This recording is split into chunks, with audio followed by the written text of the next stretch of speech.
Now for this problem, we're meant to flip at least one head on 8 flips. Now remember that for flipping a coin, we have 2 outcomes, heads or tails. There are 8 total events. And if we flip a coin 8 times, there's the possibility that none of them will come up heads. However, 1, 2, 3, 4, 5, 6, 7, or all 8 of them could come up heads.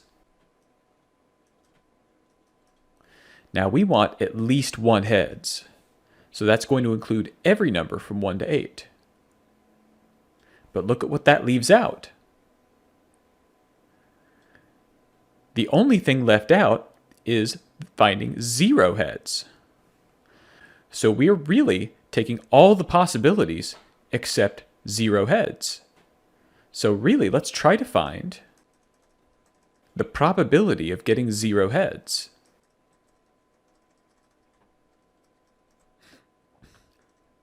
Now, if we have 0 heads, that also means that we have all tails 8 times in a row. So let's try to calculate that probability. So, if we're trying to find the probability of getting tails, we'll say that the number of matches is still 1. And for flipping a coin, for one event, we have still only 2 outcomes. So we can say our probability is still equal to the number of matches divided by the number of outcomes. But then, if we intend to flip tails 8 times, we can say our number of events is 8. We'll move this down to make some more room to do the math. And we'll say our probability of 8 tails is going to equal the probability of flipping a single tail raised to the number of events. Again, shift 6 is the exponent. Now we click on the 8. Once again, I'll write down the formula on the side.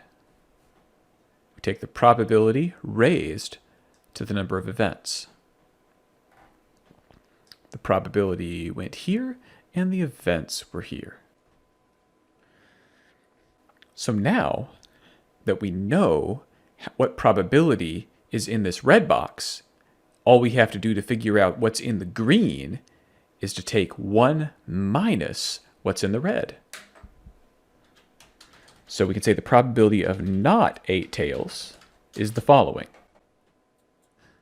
We'll say equals 1 minus the probability of getting 8 tails.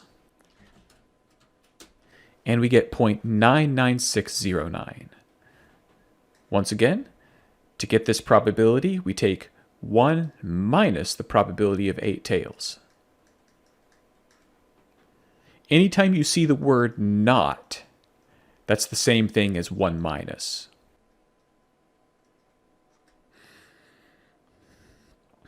So these not 8 tails, the 0.99609, represents what's in the green box, which is what they asked for. We'll make a little more room for the other problems.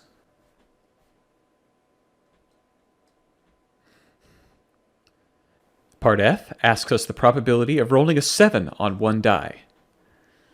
Let's list the possible outcomes first of rolling that die.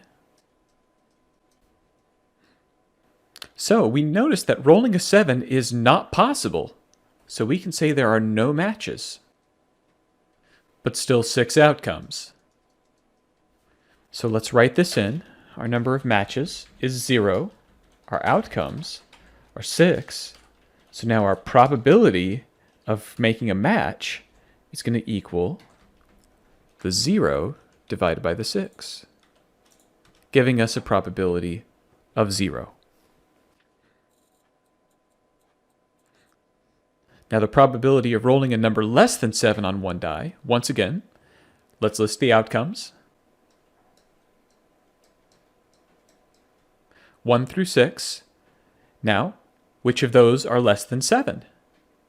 Well, we might recognize that all the numbers we have are indeed less than 7. So we can say 6 matches this time, because all of them fit the condition. This is out of a total of 6 outcomes as well. So let's write that we have 6 matches and 6 outcomes. The probability then is going to equal the number of matches divided by the number of outcomes, giving us a probability of 1. Now, let's look at the probability of correctly guessing a 7-digit telephone number. Let's first list our possible numbers that we are allowed to use. Any number between 0 and 9 could be in your phone number. Now, since we have to press 7 buttons, we can say that there are 7 events. And in those 7 events, any of these numbers could match.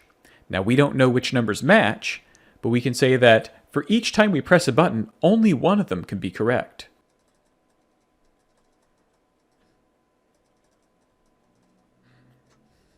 And if we count the number of digits, we can see that there are 10 outcomes per button press. So let's first look at the probability for a single event. If we press a button, the probability of getting it right is going to be 1 match and 10 outcomes. So our probability of having one event match the number is going to equal 1 divided by 10. However, we have 7 events. We have to get 7 numbers in a row correct to have a correct telephone number. Now, let's take our probability raised to the number of events.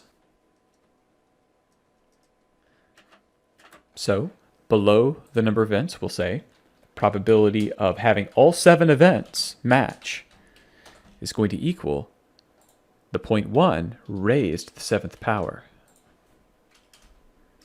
This gives us a very, very small decimal, but this is to be expected. Pressing random numbers in a telephone usually doesn't result in the number that you had in mind. So it follows the probability should be fairly low.